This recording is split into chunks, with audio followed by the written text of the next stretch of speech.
fazer só aqui a apresentação para iniciar oficialmente. Não vai aguardar mais um pouquinho, Boa não? tarde. Acabamos de começar de gravar agora. Fazer a abertura oficial. Boa tarde a todos. Estamos abrindo mais uma reunião da Associação Brasileira de Gestão da Ciência, Grupo Manaus. Hoje é dia 6 de novembro de 2021, são exatamente 14 horas e 40 minutos. E hoje nós vamos estar estudando esse livrinho que está aí sendo mostrado, né? A Origem, 4 visões sobre criação cristã, né? Evolução e design inteligente, aí tem também teoria da Terra Jovem e teoria da Terra Antiga. Hoje ela está com essa nova capa bonita aqui, olha só como está chique, já está na segunda versão. Saiu bastante, né? De um ano para o outro. E quem quiser comprar, você compra o livro físico pela Amazon ou pelo próprio site da BC2, né? E se você usa Kindle, tinha uma época, que foi a minha, que eu comprei o livro por R$ 1,99. Eu fui ver hoje, agora está R$ 32. Que achado, hein? Né? Foi sorte, né? Vamos dizer assim. Eu me recordo que quem avisou foi o Antônio. Não sei se você lembra do Antônio, né? Ele avisou, gente, o livro está R$ 1,99, vamos lá comprar. E eu fui lá, rapaz, é mesmo, né? Comprei. Tá aí. Parabéns, muito bom. A gente também comprou a versão nova e sorteamos na nossa última reunião, né? Que quem ganhou foi o Frank, que mora em Taquatiara, é esposo da professora Eliane Batista, que é professora da UFAM, lá do campus de Taquatiara, né? Eles falaram que vão estudar juntinhos o livro, que é de muito interesse deles. Bem, então vou fazer o seguinte, eu vou começar, e aí, Mário, uma coisa e outra, vai parando, a gente vai conversando. Vou fazer pergunta, hein? À vontade, estamos aí, sabendo responder, eu respondo. De boa, meu, seu cara. A gente vai estar falando rapidamente sobre a preparação, alguns itens que é importante para a gente pensar antes de entrar no livro propriamente dito. Vamos falar sobre os autores que dialogam nesse capítulo, as evidências que Ken Han fala sobre a Terra Jovem, as réplicas que os seus debatedores fazem, né? Porque ele é feito assim, cada capítulo é convidado o representante da área, né? O grande representante da área, ele escreve o seu capítulo. Esse capítulo é dado para cada representante de uma das correntes, né, de criacionismos. Eles escrevem o texto, né, fazendo as suas respostas àquele capítulo, e no final o Ken Han, ou a pessoa do capítulo, faz uma resposta, uma réplica, vamos assim dizer, né? Tem aquele programa, né, passa, repassa, né? É quase isso. Antes da gente falar sobre isso, eu gostaria somente de fazer um toque, né? Qual é o toque? É que, primeiramente, há construções culturais que formam a nossa forma de pensar. A religião e as suas explicações sistematizadas nós chamamos de teologia, né? Elas ocupam um espaço na nossa vida, uma forma, ela tem uma lógica própria de poder estar existindo, né? E a ciência, as suas explicações também. E às vezes a ciência ela tem outras lógicas. Então, necessariamente uma não é repetição da outra. E elas estão presentes na nossa vida cotidiana, né? Em algum momento, ambas se encontram, elas podem somar uma com a outra, elas podem reduzir, né? Tipo assim, se uma está presente, a outra não, né? Em alguns momentos elas podem integrar, né? Elas agirem em conjunto, e outras horas eles podem uma ignorar a outra, literalmente, né? E como é a virtude epistêmica para pensar nisso? Aí o que ocorre? Nós temos assim dois sistemas que, via de regra, são usados para poder dar uma olhada sobre essa interação de ciência e religião. Aqui eu primeiro botei do Bible, aqui, né? Ian Bible, que ele fala da seguinte maneira: você pode ter o sistema que nós chamamos de sistema do conflito, que é assim, onde existe ciência não tem religião, e onde tem religião não tem ciência. Então, os temas, por exemplo, via de regra se coloca muito por autoridade. Aonde aqui tem autoridade da ciência, a religião não pode falar nada. E vice-versa, né? É um sistema muito ligado à parte de marketing, né? Que faz as pessoas comprarem material, né? Ele não é tratado desse jeito no mundo científico. A outra abordagem que Bible chama é da interdependência. Quer dizer que uma ajuda a outra, mas uma necessariamente não invade a outra. Vamos dizer assim, quando você vai falar sobre a morte, a ciência explica o processo de morte, o processo biológico de morte, o processo social de morte, né? Mas a religião, ela traz uma reflexão e ela traz uma mensagem para a esperança do coração para o pós-morte. E aí existe uma interdependência, né? Uma contribuição das duas, vamos assim dizer.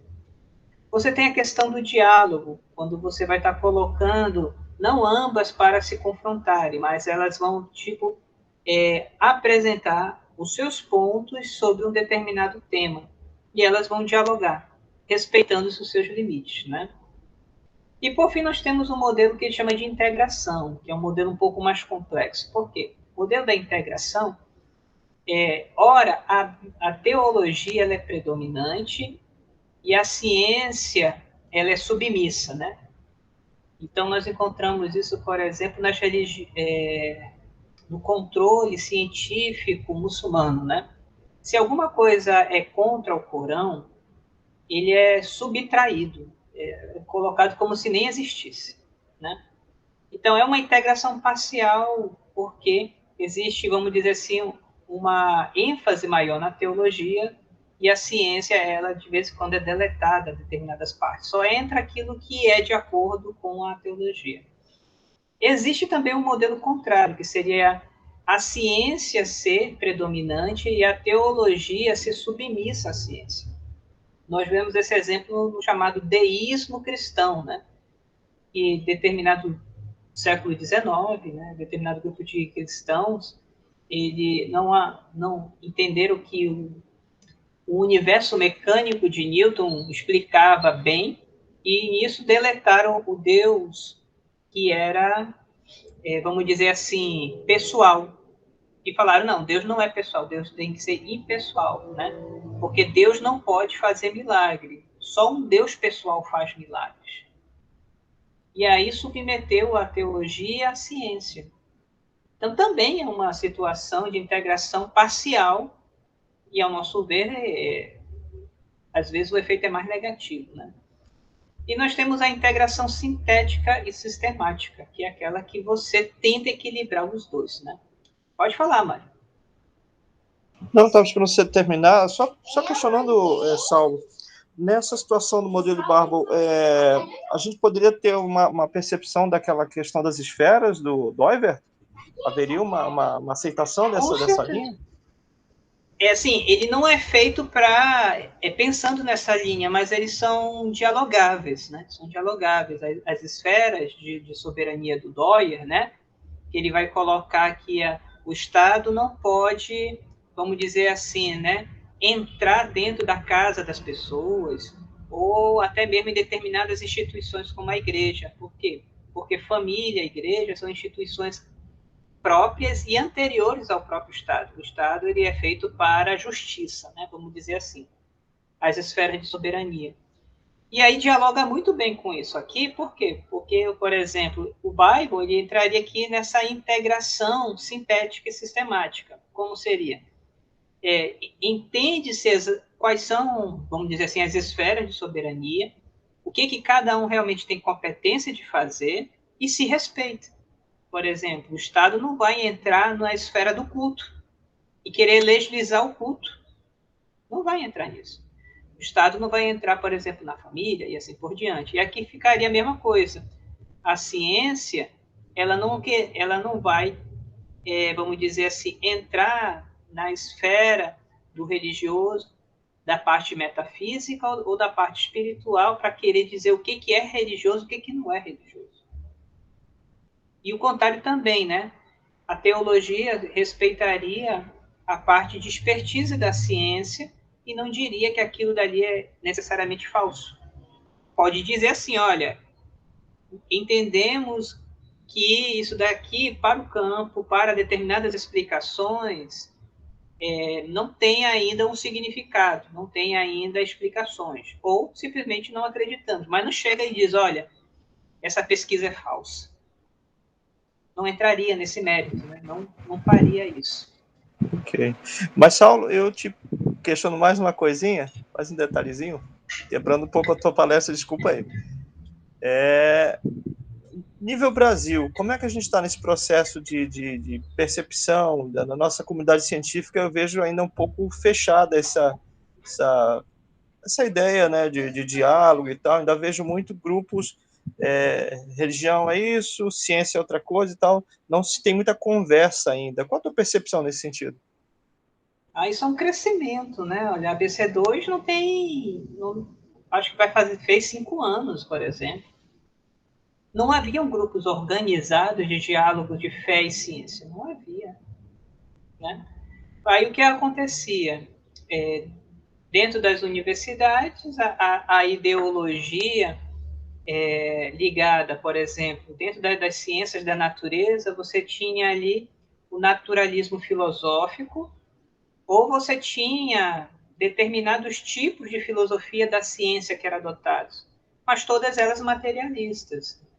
E, assim, é bom que seja materialista metodologicamente. Por quê? Porque ciências naturais você vai ter que tratar com natureza, né? Então, você tem que trabalhar com elementos de evidência empírica, com certeza, né? Mas não havia nenhum diálogo sobre isso. Dentro da academia, na área das ciências humanas, você vai ter ali o estruturalismo, a fenomenologia e o marxismo.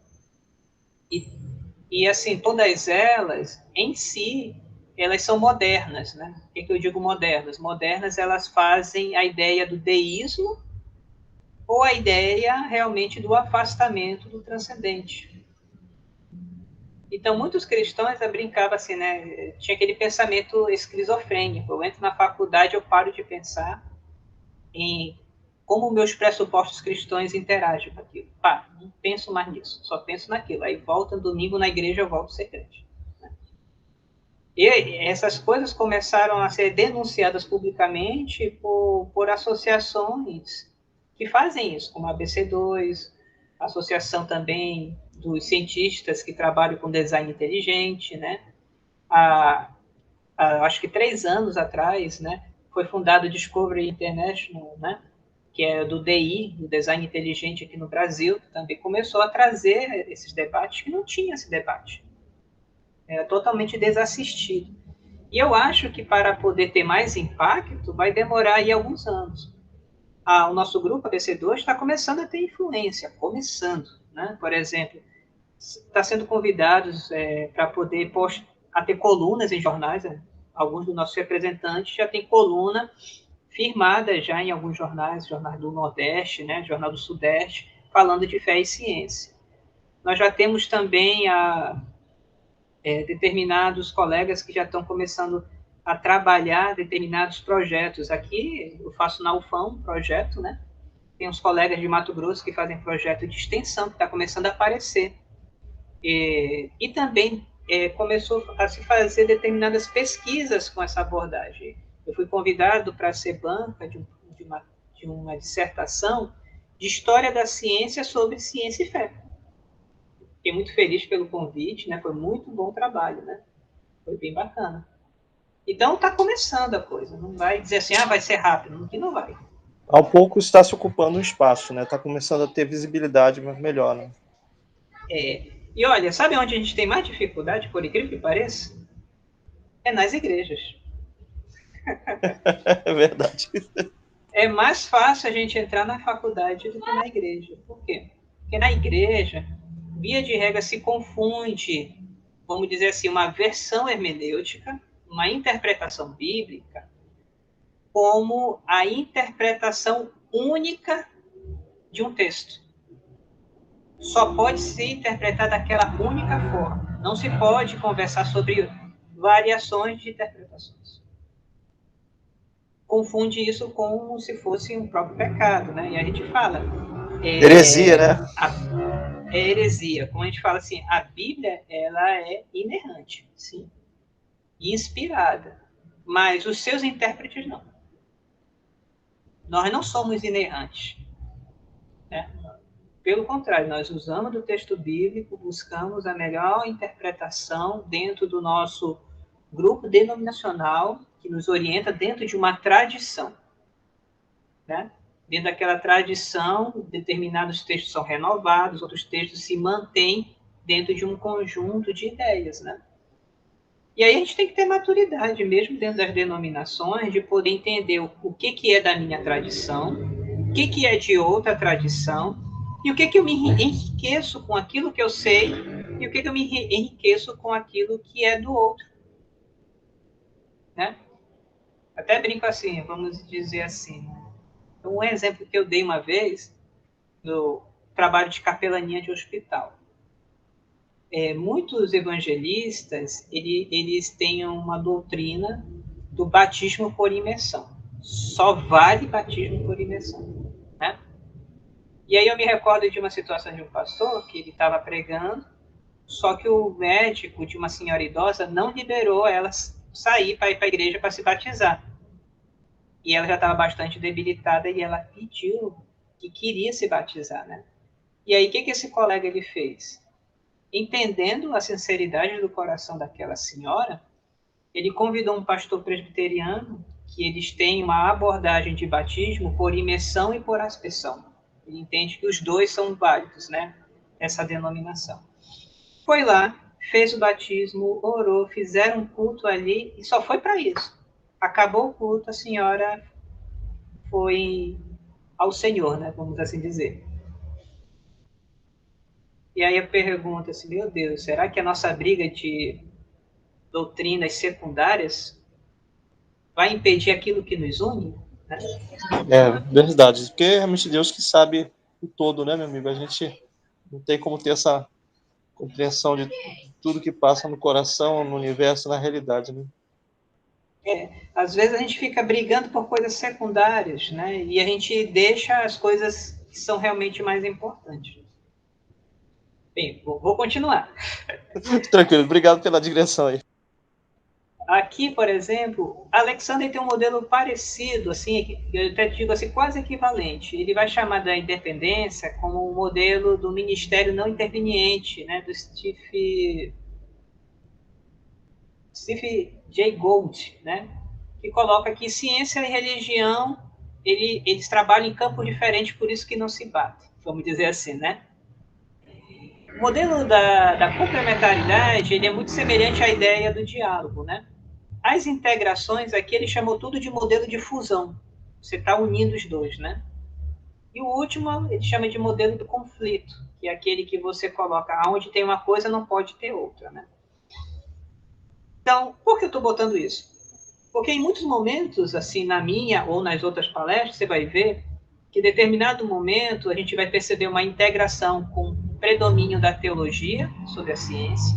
Em outros lugares você vai ver um predomínio da ciência sobre a teologia. Em outros momentos você vai ver um diálogo. Em outros momentos você percebe que está tendo um tratamento independente, os dois, né?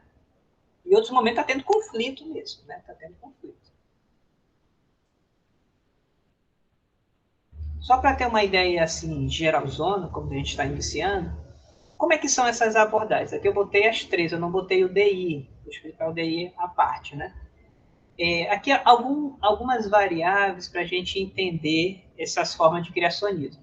A idade da Terra, a origem dos seres vivos, a origem humana, a base científica e as implicações teológicas, né? O que a gente chama de Terra Jovem ou Terra Nova, né? A idade da Terra não passa de 10 mil anos, vamos assim dizer. O predomínio dos grupos evangélicos americanos, tanto norte como sul-americanos, pensam em 6 mil anos, né? A origem dos seres vivos, né? Foram todos criados, né, de uma maneira, vamos dizer assim, instantânea, em 6 dias. Então, todos os formatos, o universo, estrelas, tudo isso foi criado em 6 dias. E esses 6 dias são consecutivos, não existe espaço entre um dia e outro, não. 24 horas, 24 horas, 24 horas, 24 horas. A origem humana foi feita no sexto dia, o último, né? A base científica que eles se respaldam para a interpretação bíblica, ele coloca que normalmente se atém aos modelos matemáticos de comparação de evidência. Então, se existe algum tipo de material científico que informa que a Terra tem mais de 6.000 anos, via de regra, eles contestam a matemática, ou eles contestam um modelo científico, né? Eles criam alguma ciência? Ainda não. Eles mais usam, vamos dizer assim, possíveis falhas que existam em algum tipo de explicação científica. A implicação teológica, ele segue a ideia da tradição cristã no sentido literalista. Eles querem existe uma ideia que o que está no texto tem que ser interpretado de maneira empírica. O que está escrito é aquilo, então tem que ser lido da maneira mais simples possível, né? A Terra Antiga, ele vai ter uma variação de idade da Terra entre 100 mil aos 3 bilhões de anos, que é, vamos dizer assim, a ideia corrente na ciência. Os seres vivos, eles variam de interpretação. Eles entendem que houve várias criações, né? Então, eras geológicas ou recriações são variações do formato da Terra Antiga, né? A origem humana, ela foi feita nas novas criações, mas a última, do relato bíblico, é a última criação. Vamos assim dizer que veio o homem, né? A base científica segue muitas evidências, porém muitas divergem do mainstream científico. Por quê? Porque eles aceitam muitas evidências físicas, por exemplo, geologia, astrofísica, eles aceitam. Agora, concernente ao conteúdo biológico, especialmente ligado à ideia de evolução, normalmente não se aceita, né? Então, ele aceita algumas disciplinas científicas, mas não aceitam outras. As implicações teológicas seguem a tradição cristã e destacam os milagres, porque eles entendem que essas criações sucessivas também foram de maneira instantânea. Deus quis e foi criado de maneira instantânea, toda feita, né? O teísmo evolutivo, ele normalmente segue o modelo padrão cosmológico, aquele de 3 bilhões de anos. A origem dos seres vivos por evolução, só que com um porém. Essa evolução eles entendem que é conduzida divinamente e não obliterando leis naturais. Isso não quer dizer que não ocorra milagres, mas eles entendem que Deus escolheu seguir as leis naturais. Ele poderia, mas parece que seguiu as leis naturais. A origem dos seres humanos acreditam que não é possível datar eventos antes de Abraão, né? Abraão, ele, se eu não me engano, vai aparecer lá por Gênesis capítulo 12, né? Então, antes de Abraão, Gênesis de 1 a 11, vamos dizer assim, não existe uma precisão de data. Então, interpretam os personagens normalmente com a ideia de arquetípicos revelados. Então, ele pode ser uma pessoa física, mas também pode ser uma pessoa representativa, né? Uma pessoa que tem ali um sentido simbólico, vamos assim dizer. A base científica, ele segue o mainstream científico, né? Utilizando os conceitos que realçam a direção divina, né? Um desses conceitos que a gente chama é a convergência evolutiva, de um pesquisador que trabalhou, inclusive, aqui no IPA. E as implicações teológicas, ele segue a tradição cristã reinterpretada, né? Aqui a gente chama atenção para esse reinterpretada. Por quê? Porque desde o tomismo, calvinismo, metodismo, ao liberalismo, ele tem nuances desses, né? Só que ele vai justamente interpretar esses textos, né? Não em uma única tradição. Ele meio que vai fazer uma síntese de várias tradições para poder fazer essa construção histórica da teologia para a explicação das primeiras coisas. E aí a vida denominacional deles é dentro da tradição onde ele estiver, né? É mais uma questão para poder conciliar determinados tipos de explicações científicas e explicações das origens. Dito isto, o capítulo que nós vamos falar rapidamente vai da página 25 a 62. Ele é dividido por uma introdução e 3 seções, né? Nós temos aqui, no caso, as evidências bíblicas da CTJ. Ele vai falar sobre os dias eram literais. As genealogias são cronológicas, aqueles dias são tais quais estão escritos ali. Sem mortes antes da queda, então por isso que não pode ter tido tempo antes, porque a morte, nessa visão, ela tem a ideia do problema do mal, né? Então, a morte, ela é um problema do mal que veio com o pecado do homem, não existe coisas antes, né? Então, dessa explicação teológica. O dilúvio de Noé entende-se como global. As visões de Jesus, dos apóstolos e de Isaías, ele entende que enfatiza a ideia de terra nova, né? Ou de terra jovem.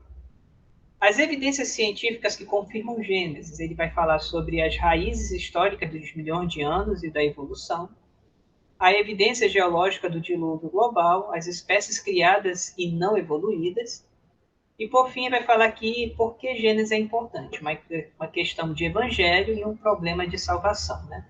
A conclusão, e vai ter os interlocutores, né?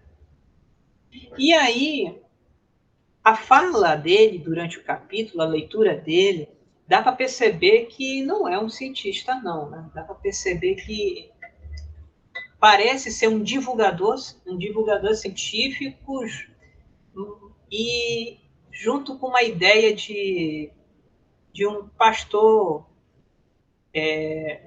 que ensina a Bíblia, porque a gente percebe ali muitos momentos de ênfase na fé. Né? E aí, a fala dele, claramente percebe-se que os interlocutores dos seus enunciados é contra a interpretação não literalista, ele entende que tem que interpretar literalmente. A fala dele é contra a evolução, e, na verdade, as 3 vertentes, elas são contra a evolução, né? A TJ, a TA e o DI, todos eles não aceitam evolução, né? Ou alguma parte dessa evolução, né? E o retorno à fidelidade bíblica da forma da CTJ. Entendem que fidelidade bíblica fora dessa forma da CTJ tem impactos à fé. Na visão que eles propõem. Pois não? Amigo, essa percepção, essa linha de visão, ela é muito forte no nosso evangelicalismo brasileiro por conta da evangelização dos americanos, né? Toda aquela questão dos fundamentalistas, né, que mudaram nossa consciência de evangelho, né? Isso é muito forte, a gente herda isso, mais do que a tradição europeia, né, do continente, é bem mais. Então, isso vai bem na nossa linha realmente de compreensão da hermenêutica bíblica, principalmente na questão do Gênesis, né? Porque assim, por exemplo, a maior parte do que hoje nós chamamos de grandes denominações sofreram uma grande influência norte-americana. Né? Vamos imaginar a Assembleia de Deus é a maior denominação evangélica, por exemplo, do Brasil. Né? Apesar dela ter nascido com evangelistas escandinavos, quem estruturou os seminários deles foram os norte-americanos. Então, boa parte dessa ideia herda de lá, né? E muitas outras denominações que vieram, inclusive o Adventismo, também, grande parte é radicalizado de raiz, que eu quero dizer, né? Da raiz americana, né? Então, a gente vai perceber ecos em todo lugar disso, né? É verdade. Acho que continua, meu amigo. Obrigado. Quem são os interlocutores diretos da fala dele, né? No caso, nós vamos ter aqui o criacionismo da Terra Antiga, Hugh Ross, né, que ele é pastor, e também PhD, formado pela Universidade de Toronto, né? Ele dirige a fundação Reason to Believe, né? Vamos dizer assim, eu penso, né, ou eu raciocínio para crer, né? Aqui nós temos o criacionismo evolutivo, a Deborah Hasman, né? PhD também em biologia pelo MIT. ela é presidente da BioLogos, que é uma instituição realmente que trabalha com a ideia do criacionismo evolutivo. E nós temos aqui do design inteligente o Steve Meyer, né? Ele é PhD por Cambridge e ele é um dos pesquisadores do Discovery Institute, que é aquele que tem, vamos dizer assim, a famosa arca, né? Uma reprodução enorme da arca. Não tem a reprodução da arca, que tem esse daí é o ID. Mas eles têm aqui uma representação na McKinsey, se não me engano. Eles têm. Tá. Quem é Ken Han, né? Ken Han, nascido dia 20 de outubro de 51, um empresário, ele se diz cientista, né? Mas, assim, o cientista dele normalmente tem algum laboratório e tal. Nesse caso, ele é mais o que eu chamaria de um cientista bíblico, vamos dizer assim, comparar dados, né? Não aquele cientista de fazer experimentos, vamos assim dizer. Então, ele também é pedagogo, australiano, ele representa uma importância global da defesa do modelo da Terra Jovem. Ele vive nos Estados Unidos, ele é fundador e CEO, né, e ex-presidente da Aswan Genesis, que é chamado de ID, uma organização apologética do criacionismo, que opera como um museu da criação. E aqui está a Ark Encounter, que é aquela famosa arca, uma reprodução bem bonita da Arca de Noé.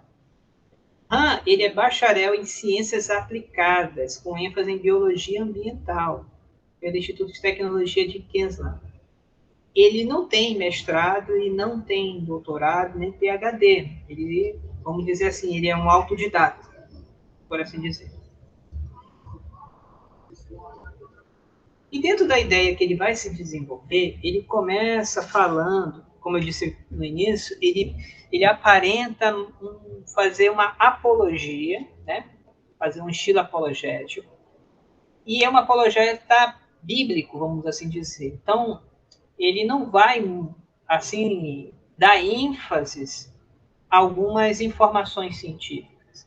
Ele vai trazer determinadas premissas bíblicas no entendimento da tradição que ele segue, que é a tradição americana, e entende que aquilo dali, vamos dizer assim, é o correto. Então, ele vai trazer alguns sintomas que ocorrem nos Estados Unidos. Por exemplo, uma liberdade sexual exagerada, um relativismo pós-moderno, né? E uma diminuição da porcentagem de evangélicos nos Estados Unidos. E especialmente dos jovens, né? Diz que os jovens, 75% deixam as igrejas quando chegam na faculdade. E aí ele acredita, ele assim informa, que uma das razões disso é porque eles não sabem como trabalhar apologeticamente ou defender a sua fé diante de um ambiente hostil. E em parte tem coisas ali que realmente as informações não estão erradas, né? Vamos dizer, realmente há um liberalismo sexual e realmente tem acontecido de muitos jovens, ao entrarem na faculdade, se defrontarem com outros referenciais, perceberem que não tem substância aquilo que eles acreditam, né? Isso realmente acontece. E aí ele vai colocar que essa ideia precisa ser, vamos dizer assim, concretizada na mente das pessoas cristãs. E quais são essas ideias, né?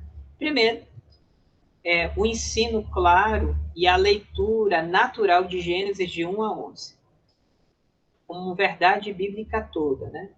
Primeiro, Deus criou o universo em 6 dias literais, de aproximadamente 24 horas, isso aqui é escrita dele, né? Em cerca de 6.000 anos atrás. 2, que ele amaldiçoou toda a criação original muito boa, depois da rebelião de Adão, e em resposta a ela.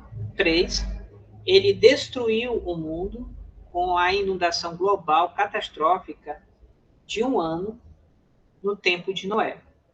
E 4, ele julgou toda a humanidade na Torre de Babel, dividindo sobrenaturalmente as pessoas em diferentes línguas, assim em diferentes grupos. E que todo mundo acreditava nesta ordem, nesses termos, né? Até o século XIX, 1800, que foi o século de Darwin, que Darwin veio com essa teoria, veio com o pensamento da ciência moderna e mudou. E mudou isso, né? Colocando a dúvida sobre as eras, e por ter a dúvida das eras, pôs em dúvida todo o conjunto de Gênesis. Até que em 1961, né, no livro The Genesis Flow, que seria o dilúvio de Gênesis, de dois pesquisadores mesmo, né, John Wilson e Henry Morris, que traz evidências que houve um dilúvio mundial, sim, e a partir disso traz toda a corrente, né? E aí o que ele vai colocar? Ele não vai dialogar com informações científicas. Normalmente, quando ele vai falar sobre informação científica, ele põe uma nota de rodapé e dá um vídeo da instituição que ele é presidente, né, que é da ID. E não dá nenhuma nota de outro. Ou é do Morris, esse daqui, Morrison, ou da instituição dele, ele dá um vídeo para as pessoas assistirem, que é um vídeo da instituição dele que fala sobre aquele tema. Ele vai colocar aqui que os 6 dias eram literais de 24 horas, né? Naquela ordem que está em Gênesis. Como diz a leitura natural, que diz é a leitura que se segue, né? As genealogias são cronológicas, quer dizer que Adão foi o primeiro homem, né? Que surgiu na mesma época de todos os animais, vamos assim dizer, né? Terrestres. E que a sequência que tem ali é a sequência correta. Mesmo que uma palavra ou outra possa significar algo diferente, mas continua sendo a sequência em anos literais, né? Entende-se que, por ter sido criado tudo em 6.000 anos, não existe morte anterior. Então, a ideia da morte é ligada com o problema do mal, que a morte física ela é unicamente razão do pecado de Adão. Adão, pessoa histórica, né? Sem esse pecado de Adão, não existiria no mundo a existência da morte física, né? E ele vai respaldar, entendendo com a interpretação de Romanos 1, né? E 1 Coríntios 15. E ele vai falar aqui do dilúvio, que foi global. Ele vai entender que determinados organismos deixaram de existir por causa do dilúvio, morreram por causa do dilúvio. Por alguma razão, Deus não quis aqueles animais na arca. Então, eles foram extintos. Logo, os animais que tem hoje são os animais da arca, os animais terrestres, vamos assim dizer, né? Animais terrestres e animais voadores são os animais da arca. As visões de Jesus e dos apóstolos e de Isaías, ele entende que, quando ele fala assim que Deus criou homem e mulher no 6º dia e descansou, que isso ele está falando de dias literais, né? Assim também como Isaías. Pode falar, Mário. Saulo, ele não tem carência aí de referencial, então? Ele não tem muitas referências para subsidiar essa posição? É isso?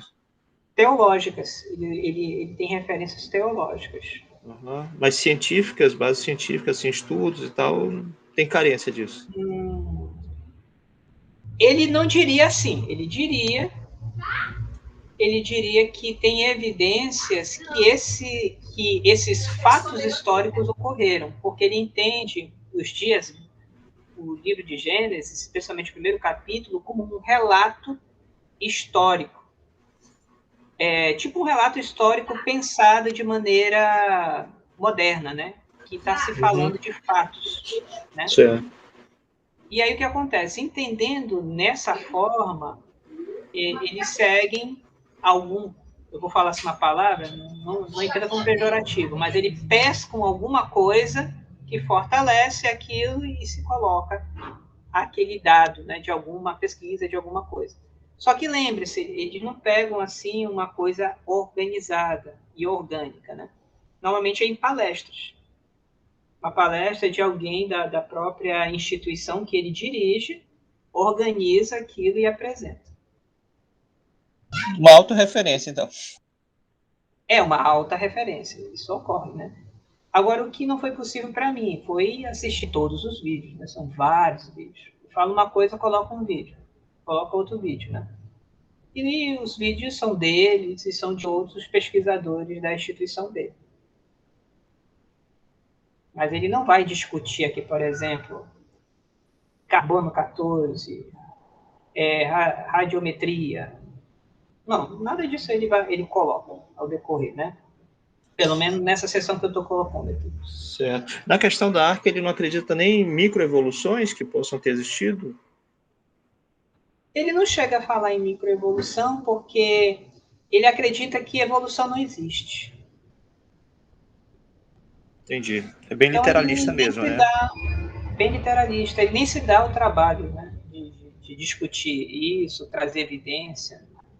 E eu acho que é uma estratégia boa, porque se ele não é, vamos dizer assim, um pesquisador da área, pesquisadores da própria área têm dificuldade de acompanhar, né? Imagina uma pessoa vai pegar uma abordagem tão ampla de paleontologia, geologia, biologia avançada, né? Eu acho que seria um desafio muito grande. Sinceramente. Ok. Ah, beleza, amigo. Então, eu acho que ele enfatiza naquilo que ele pode dar conta. O que ele pode dar conta? É de mostrar e defender a abordagem apologética que ele defende. Né? Então, ele vai apresentar aqui como referência teológica, no caso, Êxodo 20, do verso 8 ao 11, que ele vai estar colocando o sábado, Deus manda guardar o sábado, que ele fala, né, 6 dias trabalharás. Então, ele faz analogia desse versículo com o próprio texto de Gênesis 1. Olha, como Deus falou aqui, 6 dias ele trabalhou e no 7º descansou, assim como foi nas semanas humanas que ele manda, assim foi nas semanas divinas, vamos assim dizer, né? Ele trabalha novamente com a ideia que ele fala assim, criação instantânea e sobrenatural, né? Ele coloca aqui, criou as primeiras coisas, animadas e inanimadas, de forma sobrenatural e virtual no instante. No dia em que foram criadas, as coisas já estavam totalmente formadas e funcionando plenamente. Por exemplo, as primeiras plantas e animais e pessoas foram criadas com a sua forma adulta. Então não haveria germes e nem bebês. Isso está escrito na Bíblia? Eu, pelo menos, não encontrei isso, né? Mas eu creio que ele sustenta isso como uma dedução. Foi criado formado, né? Já no estágio adulto. Né? Aqui sobre as genealogias eu já toquei um pouquinho, né? Ele coloca aqui de Adão até Abraão foi 2000 anos, de Abraão a Jesus 2000 anos e de Jesus para nós mais 2000 anos. Então, tudo tem basicamente 6.000 anos. E aí, nenhuma morte antes da queda. Ele entende que pré-queda não havia morte, vamos dizer assim, estamos no jardim. No texto bíblico não se diz que, por exemplo, depois do 7º dia, se passou um tempo, quantos tempos, né? Até o dia da serpente e da queda na história, né? Se for pensar ela literalmente, parece que nenhum organismo morreu. Nenhum organismo morreu, né? E que se existe alguma morte, ela só ocorre devido ao aprofundamento da queda. E se lembra daquele sistema que nós conversamos? Criação, né? Queda. Aí tem, no caso, criação, queda. Aí nós temos restauração em Cristo Jesus, né? E, por último, nós temos a fase de plenitude. Então, a história cristã normalmente tem esses 4 passos, né? Sim, já discutiu anterior sobre isso. Sim.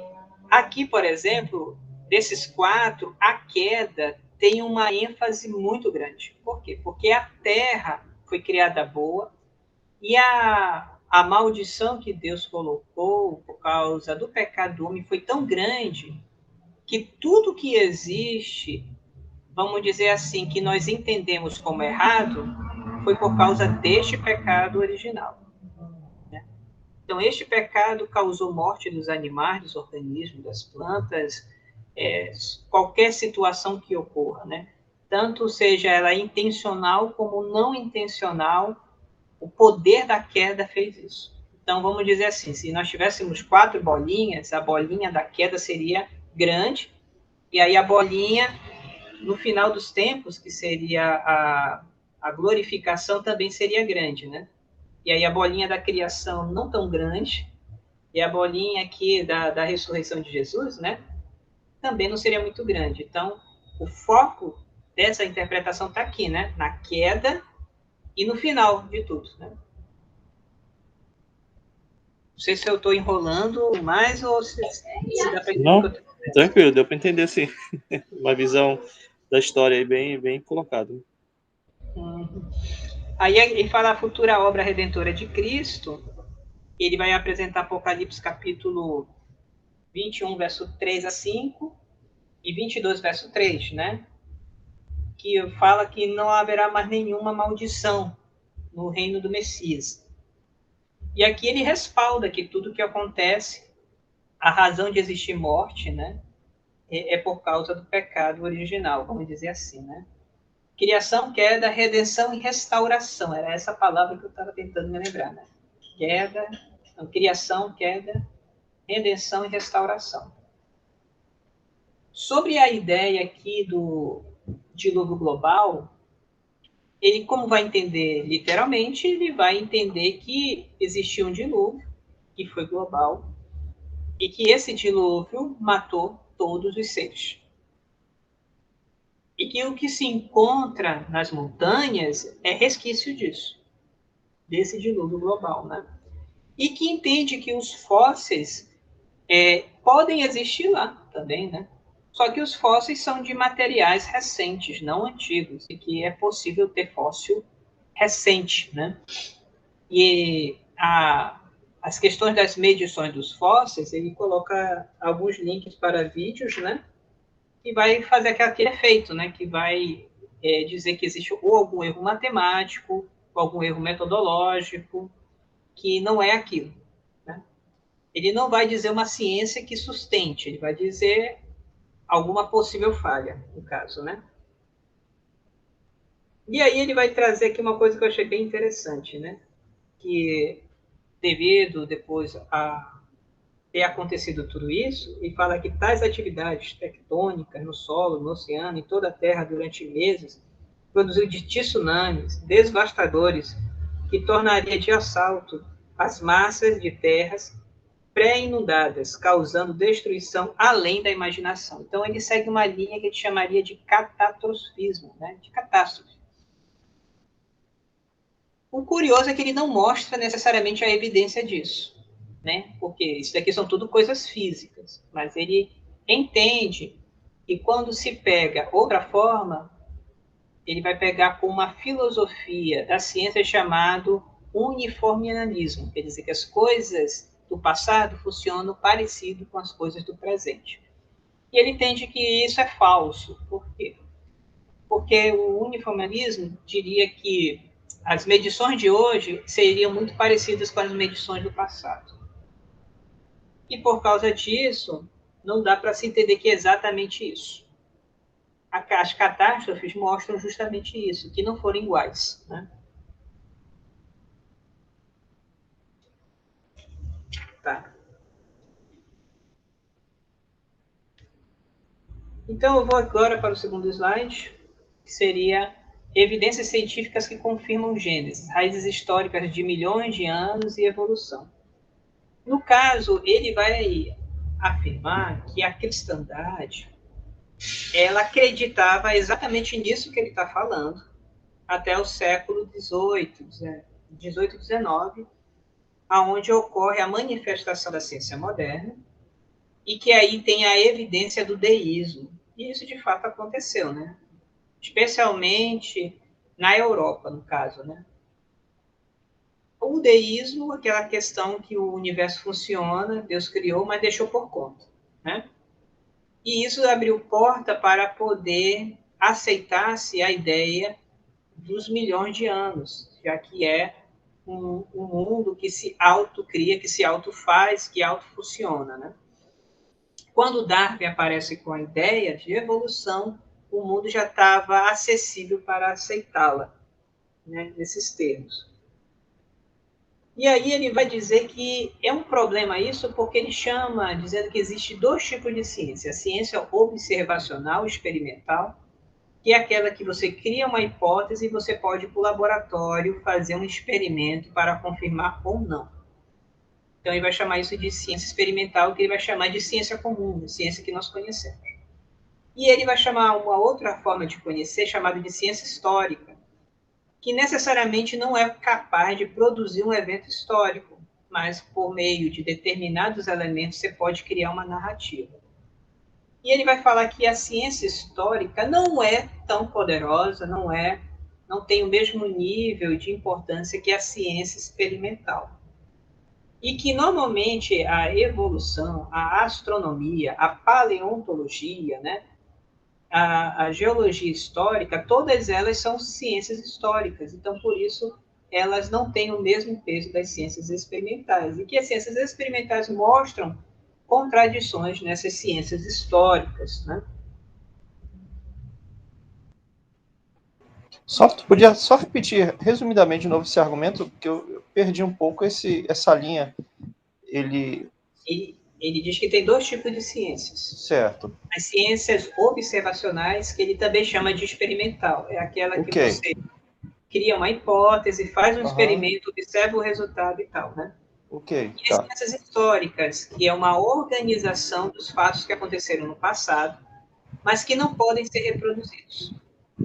Tá. Então, aquilo que não é reproduzido, ele é uma construção narrativa a partir de alguns pressupostos, inclusive pressupostos científicos. Né? Então, ele vai dizer que a ideia da evolução não é uma ciência de verdade. Por quê? Porque ciência de verdade é uma ciência observacional, experimental. Entendi. Ciências. Na percepção dele, né, ele coloca desse jeito. Então, o que fala pode ser, vamos dizer assim, não tão confiável. E ali ele vai colocar as outras ciências que também confrontam o seu ponto de vista, como a astronomia, que é uma ciência histórica ligada à física, né? A paleontologia, que é uma ciência histórica ligada à geologia, e a biologia evolutiva, que é ligada à própria biologia, né? Dito isto, né? Ele vai dizer aqui que se caso for reparar e for se organizar, dizer que é verdade que essas ciências históricas estão dizendo, meio que a Bíblia cai. Porque se a Bíblia tem que ser interpretada no seu sentido natural, direto, se existe esses milhares de anos, logo a Bíblia é falsa e não temos o que acreditar. Ele acredita nisso mesmo. E ele acredita que é por isso que muitos jovens saem da igreja. Ok.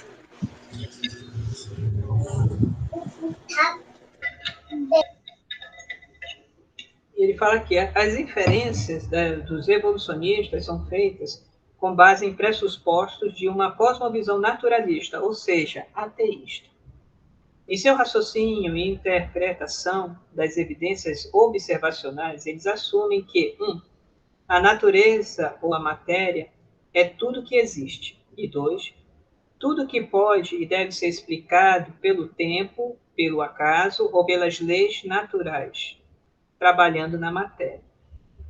Então, ele diz que o evolucionista, ele é, por natureza, o que nós chamaríamos de naturalista filosófico, né? que é o naturalista filosófico? Não existe transcendente, existe somente o imanente. Se só existe o imanente, somente a matéria pode ser analisada e estudada. E ele faz uma generalização pelo discurso dele, né? Os evolucionistas, eles seguem uma cosmovisão naturalista, ou seja, ateísta. Então, se é evolucionista, logo você é um ateu. O ateu, não tem meio termo, ou é A ou é B. Ou é A ou é B, isso mesmo.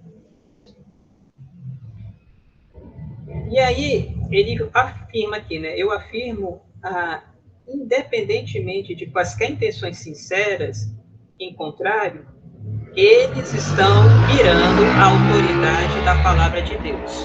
Então, se você não crê nesta redação que eu estou falando, você não crê na autoridade de Deus, vamos assim dizer. Você não crê na palavra de Deus. Porque a palavra de Deus tem que ser crida desta forma. E aí ele termina até dizendo assim, no formato retórico aqui. Quem é a autoridade suprema, Deus ou o homem? Ou qual é a autoridade final, a palavra de Deus ou a palavra do homem? A gente vê aqui que é um recurso retórico mesmo, né? A pessoa ela é colocada no dilema, né? Ou isso ou aquilo. Ou ela É chato. termos. E é chato, como você disse, por falta de mais referências, né, que dê subsídios a todo o discurso que vem sendo apresentado, né? Mas, assim, se a gente for olhar pela visão dele, não existe problema. Você crê nessa abordagem teológica e o que houver de produto científico tem que se subordinar a essa abordagem teológica. E aí aqui a gente tem duas possibilidades naqueles modelos que nós falamos, né? Ou você tem a abordagem de integração, que a teologia ela é predominante sobre a ciência. Você usa a ciência para a teologia, na verdade, né? Ou você entra direto no conflito, né? Ele vai falar aqui sobre essa história, vai chamar a questão do gradualismo, que seria a ideia de uniformismo. Ele fala que é uma ideia errada teologicamente, né? E por quê? Porque a ideia que ele coloca na Bíblia, ele apoia o catastrofismo baseado na criação instantânea e baseado também no evento de Noé, que foi por catástrofe, né? Então, o gradualismo é errôneo. E, de fato, né, na ciência, o gradualismo não é bem aceito. O pessoal entende que as evoluções ocorreram em momento de catástrofe e graduação. Catástrofe e graduação, né? Vai se alternando. E aí ele fala que a ciência é autorrefutável, porque ela mesmo diz que houveram 5 grandes catástrofes, né? Aí eu falo assim, às vezes me parece que ele não entendeu, né? Por quê? Porque a ciência, especialmente a biologia evolutiva, ela não é 100% gradualista e nem 100% catastrofismo. Ela usa os dois conceitos. Ela acha espaço para os dois conceitos, né? Então ele se aproveita daquele que lhe convém, nesse caso. É uma coisa que, assim, lá na frente, na fala dos debatedores, ele vai colocar isso que você está dizendo, né? E aí o que acontece? O jovem cristão vai se sentir em uma situação complicada, né? Por quê? Porque se ele for falar com uma pessoa bem intencionada, que está fazendo uma pesquisa de maneira honesta e sincera, e ele chega falando isso, chega falando o Deus, ou isso daí, né? Colocando a pessoa contra a parede, pega somente as coisas que convêm, e não as coisas que contradizem, né?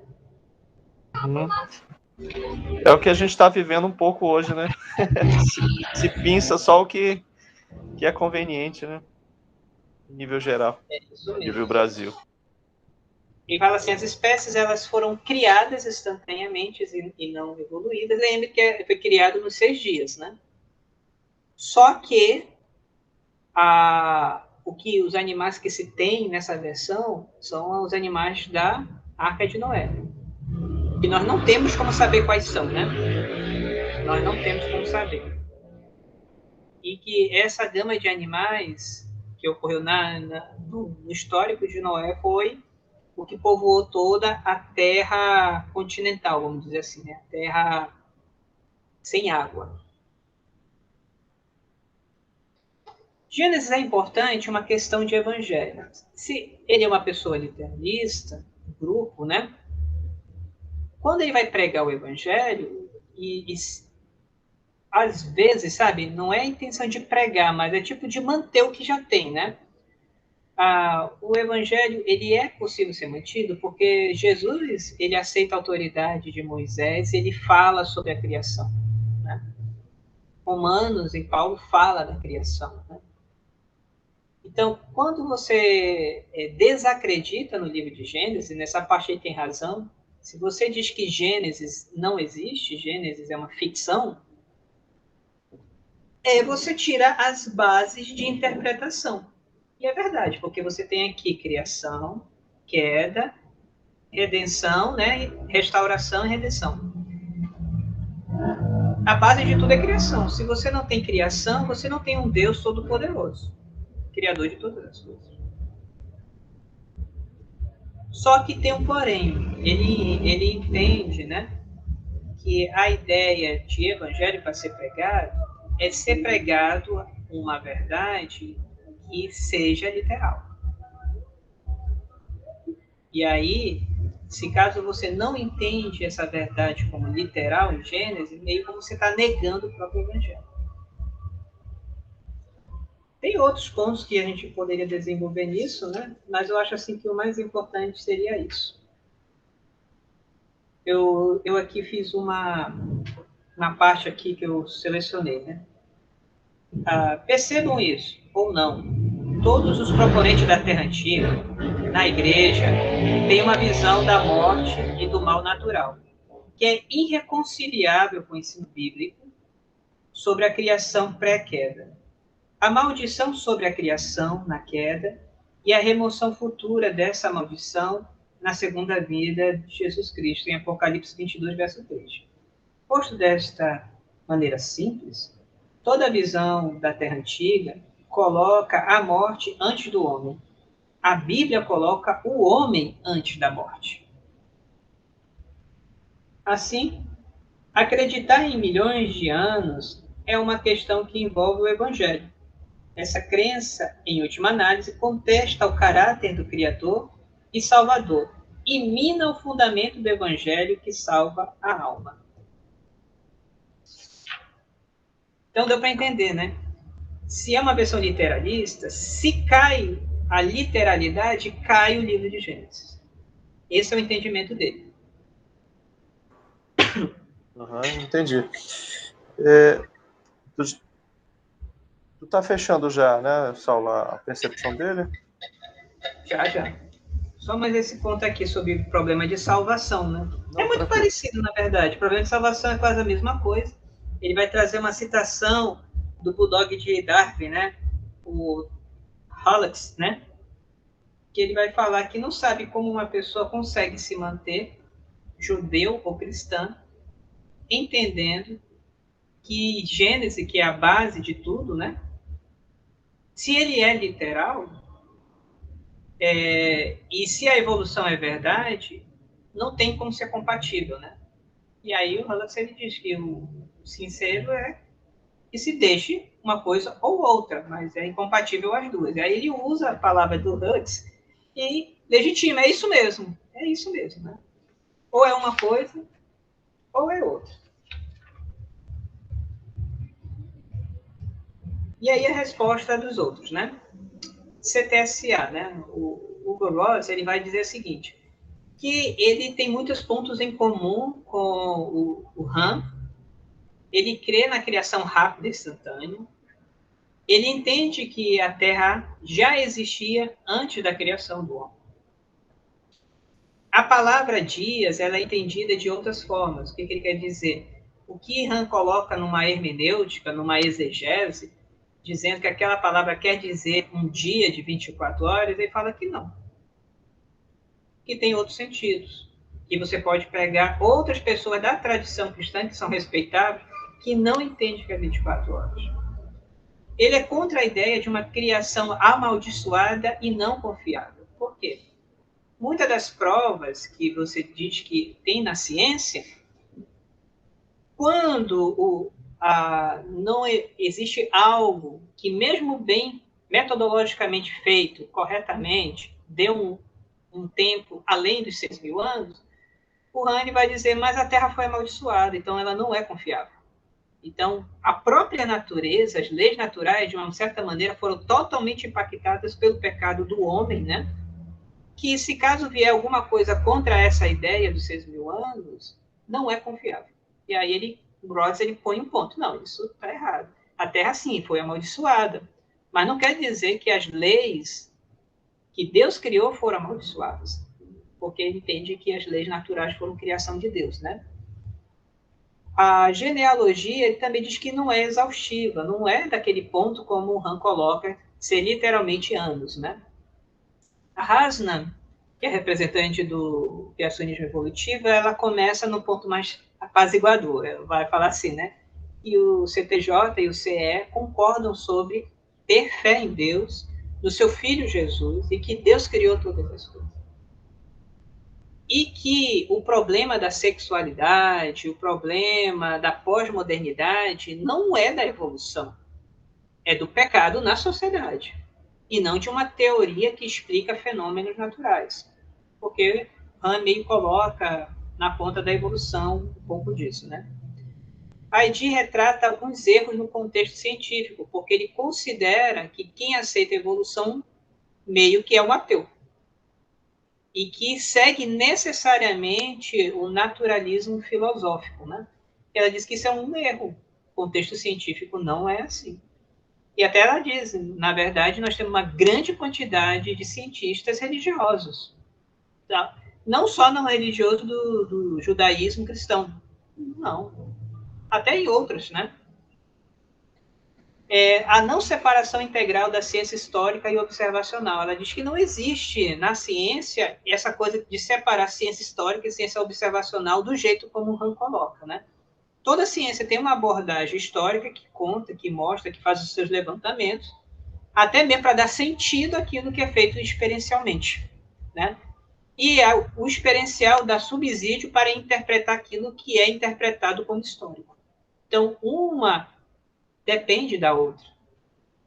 E o CTJ ignora o contexto bíblico, ela vai falar que a história de Gênesis, capítulo 1, existe um contexto cultural ali também, né? De lutas contra o faraó, os deuses e tal, e que é interpretado simplesmente do ponto de vista do inglês norte-americano, de um formato de como está ali posto, né? Mesmo que pegue algumas palavras do original, mas é para justificar uma interpretação mais próxima do inglês, né? E que há erros científicos, né? Em algumas falas do Hahn, em alguns momentos tem erro mesmo, né? Não é aquilo que a ciência diz. O Mayer, que é do design inteligente, ele vai falar que o design ele é neutro, né? Entre o CTJ, o CE e o CTSA. Então, tem defensores do design que pode ser de qualquer uma dessas correntes, né? Então, ele não vai colocar considerações sobre isso. Agora, como resposta pessoal, ele chama atenção. Se os 6 dias são de 24 horas, então o Sol que foi criado no terceiro dia, qual foi a medida de hora do primeiro e do segundo dia? Houve uma medida de tempo para ser dito que passou, né? Mas não foi o Sol. Se o Sol não existia, se for lhe interpretar nos próprios termos de Ken Han, não existia Sol. Então não podia ser um dia de 24 horas. Ou não se sabe quantas horas, se foi horas, né? E ele coloca, Moisés, ele diz no Salmo 94 que o dia 1.000 anos foi como o dia de ontem. E Moisés, ele é atribuído tradicionalmente como escritor de Gênesis. Se ele mesmo coloca, um dos pouquíssimos salmos atribuídos a Moisés, diz isso sobre os dias e Deus, por que acusar isso para o outro dia? Tem aí alguma coisa que pode botar em suspenso, né? E ele questiona, existe uma interpretação literal de Gênesis? Ele fala que não é possível, porque sempre você vai usar uma lente cultural para poder ler o texto. Nessa parte faz muito sentido, né?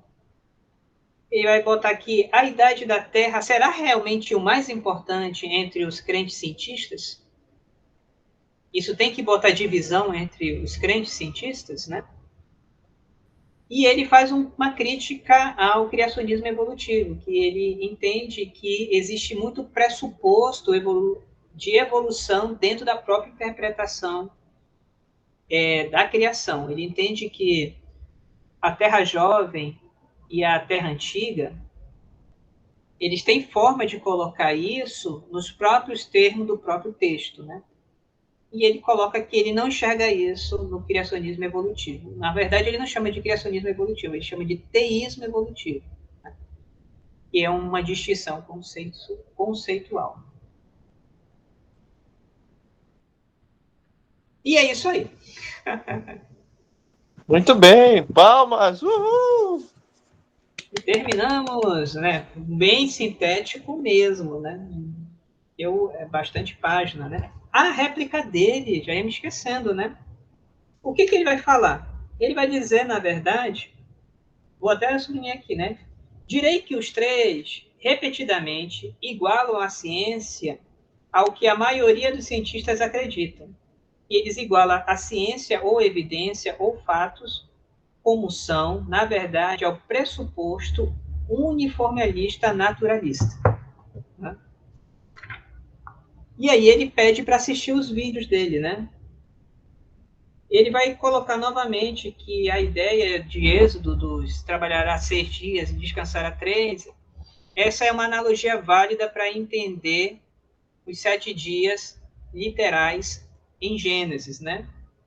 Ele continua, ele não dá nenhuma indicação, ele somente reafirma que não existiu nenhuma morte antes de Adão, né? Ele reafirma novamente o dilúvio de Noé sendo global, né? A ordem da criação dos 6 dias, da forma como está posto no texto, e as cronologias, ele coloca que está assim correto, né? E ele fala que está, assim como Lutero estava ali colocando as 95 teses, ele e a sua instituição, né, Asma e Gênesis, estão trazendo novamente à igreja a fidelidade à palavra de Deus. Ok, Posto muito isso, bom. né? Abrir para perguntas? Com certeza, por favor. Não, só brincadeira, tá muito bom, ficou bem explicado. Eu já tinha lido o livro, mas já tem algum tempinho, aquela primeira edição, né? Essa nova eu não conheço, eu não sei se teve muita alteração. Não, só foi uma nova roupagem, né? Uhum. Agora, assim, um bacana da gente perceber é essa identificação com a igreja brasileira, porque a igreja brasileira ela tem muito reflexo da igreja americana. E eu traria uma outra situação. Né? Uhum. Não sei se tu já leu Zygmunt Bauman, aquele Mal-Estar, que ele escreve, né? Modernidade líquida. Sim, não li, mas eu dei uma passada em alguns pontos ali, tive que usar no trabalho, mas muito rápido. Ele tem um ponto que ele coloca que existe um desconforto, um mal-estar na sociedade, uma perda de relevância, né? Uma perda de valores, um desencaixe. Né? E isso é muito próprio da sociedade norte-americana, que a classe média de subúrbio, daquelas casas bonitas, né, com quintal, foram conquistadas por muitas pessoas que às vezes não precisavam de ter uma boa formação para ter um bom poder aquisitivo, né? Coisa que, por exemplo, hoje não ocorre. Por exemplo, você não consegue manter uma renda só com estudo básico, ou sendo marceneiro, ou sendo isso, sendo aquilo, né? Você não consegue mais. E a vida política e toda está sendo cada vez mais comandada pelo Wall Street, pelo centro de Chicago, né? Pelo Vale do Silício. Há um perfil e uma perda de relevância. E é um campo perfeito para a teoria da conspiração. Então, muitas das vezes, você tem um contexto de desencaixe, você tem um grupo que se sente desfavorável a uma nova ordem que está se constituindo, e aí você cria formas de poder trazer soluções rápidas, né? Por exemplo, dizer que essa apologética vai resolver o problema dos jovens que deixam a igreja é uma forma simples, né, de você arrecadar dinheiro, de você poder colocar as pessoas e dizer, olha, isso é assim que funciona. Por quê? Porque o nosso inimigo é a evolução, o nosso inimigo é a ciência acadêmica. E aí você afasta as pessoas da ciência acadêmica, só serve aquela ciência que confirma aquilo que está dentro daquela tradição de igreja norte-americana. Por quê? É a igreja norte-americana isso. Se você for para a Europa, para outros lugares, não necessariamente não segue tudo isso, não. Não segue essa linha de interpretação, né? E assim, uma identificação histórica que é meio que essa igreja norte-americana é o cumprimento da igreja. E não mostra a diversidade de igreja, a diversidade que há dentro do cristianismo, né? Por exemplo, historicamente nós temos três grandes correntes. Nós temos a igreja oriental, né, ortodoxa, a igreja católica romana e nós temos os protestantes. E dessas tem várias variações, né? E na América do Sul, da onde nós falamos, nós temos uma predominância de pentecostais e neopentecostais. E que a sua teologia, algumas delas ainda está em processo de consolidação. A Assembleia de Deus foi em 2017 que lançou pela primeira vez o seu... Qual é o nome daquele negócio? Quando você tem as suas normas todas organizadas, né? Não posso chamar de credo, não, né?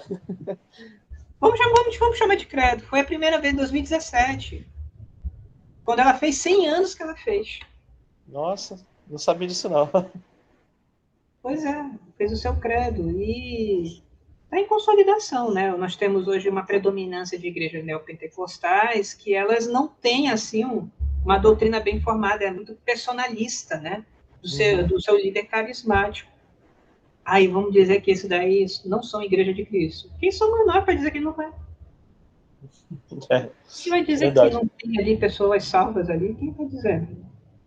A gente não sabe, né? A gente vê assim, corporativamente, determinadas ações, isso é verdade, mas a gente não vai falar isso de todas as pessoas que estão ali, né? Da mesma maneira, por exemplo, como protestantes, muitos já evitam de dizer, os católicos romanos são pessoas perdidas, sem conhecimento de Deus. Não dá para dizer isso. Da mesma maneira como não dá para dizer isso da igreja ortodoxa fundamental. Então, um conceito que vamos precisar desenvolver para a gente poder não sucumbir ao mal-estar, não sucumbir à angústia que nos tem ocorrido no desencaixe moderno, né? Ou pós-moderno, e a gente entender essa tolerância que a Bíblia diz, né? Uma coisa muito bacana é que a Bíblia ensina a gente não ser ansioso. A gente não vai mudar o governo. Isso não é a função do crente. A função do crente é ser fiel, cuidar do pobre, da viúva, do necessitado, pregar a palavra, evangelizar, viver uma vida digna. Isso a Bíblia ordena. Mas ele não manda criar um novo reino. Ele diz, venha o teu reino, mas não criar um novo reino. Né? E aí as pessoas querem mudar, isso traz nessa função desse desencaixe e traz uma angústia, e aí cai nesses erros, né? E aí é fácil a gente achar ou criar, como você disse, um herege, alguém que está errado, para poder segurar o nosso grupo, né? Manter a unidade interna, né? Normalmente você faz cria um espantalho. Isso. O espantalho é o outro, né? E olha, não é somente nessa questão de criação que isso está acontecendo, que cria-se espantalhos para outras pessoas. A gente vê isso na política, a gente vê isso em vários pequenos temas, né? Eu estava vendo um irmão que estava nos Estados Unidos falando sobre uma situação muito engraçada. Ele falou assim, estava na igreja e estava lá tendo a eleição para presbítero. Aí tinha um grupo e um outro grupo. O outro grupo começou a circular entre eles uma história que tinham que derrubar o outro, porque eles iam vender o terreno da igreja para ser construída uma mesquita. Cara, como é?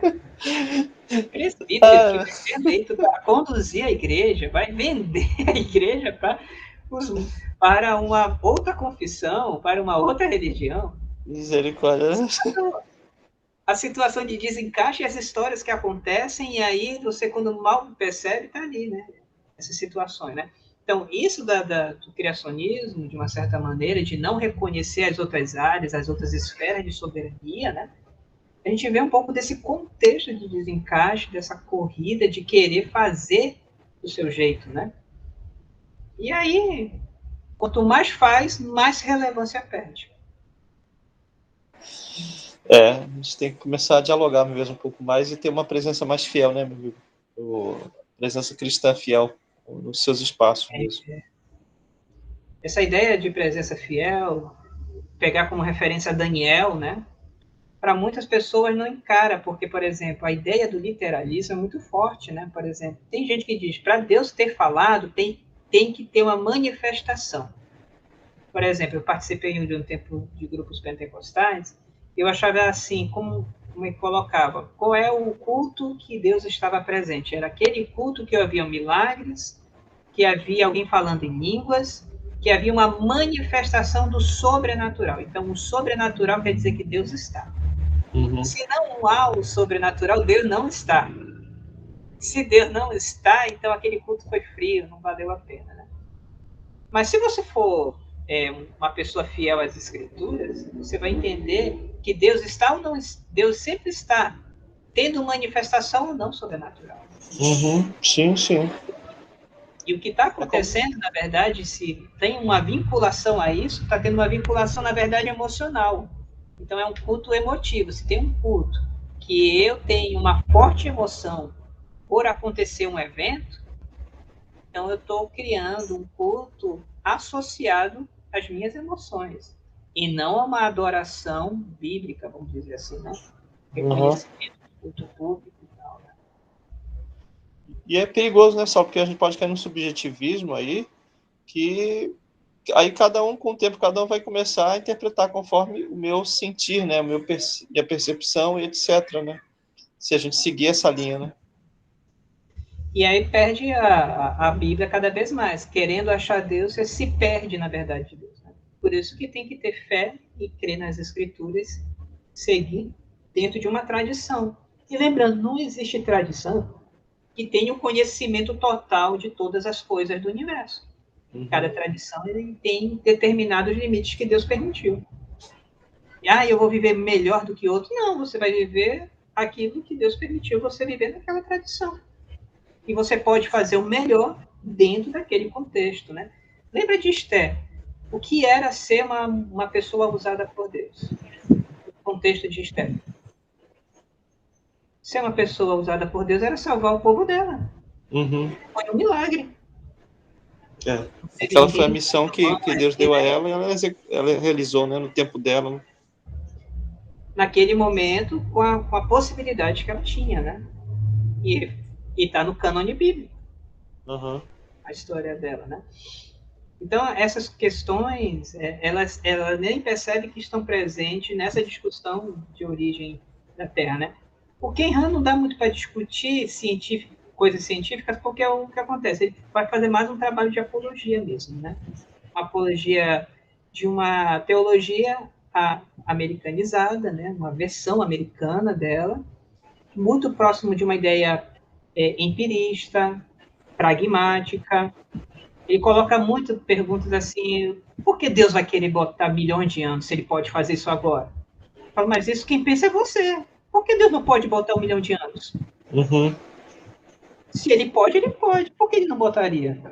inverte a pergunta, né? Certo. Mas o que acontece é por causa do... Ele não percebe que o seu próprio rio cultural está colocando ali as condições de pensamento e ele está pensando dentro daquele contexto. Que é o contexto de igreja americana, que pensa, tem aquela estrutura, aquela tradição, aquele formato, né? Que vai tender a fazer uma interpretação nesses moldes, né? Sim, sim. Muito bom. Muito bom. Muito legal a exposição. Parabéns aí. Você e a ABC2. E sábado que vem temos de novo. Não vai ser mais eu, será quem? Deixa eu ver aqui. Só para poder registrarmos aqui, né? Dia 13 será o Lucas Scarlett, Criacionismo da Terra Antiga. O texto de Luke Ross. Então, vou estar parando aqui a gravação. Agradecemos quem estiver assistindo.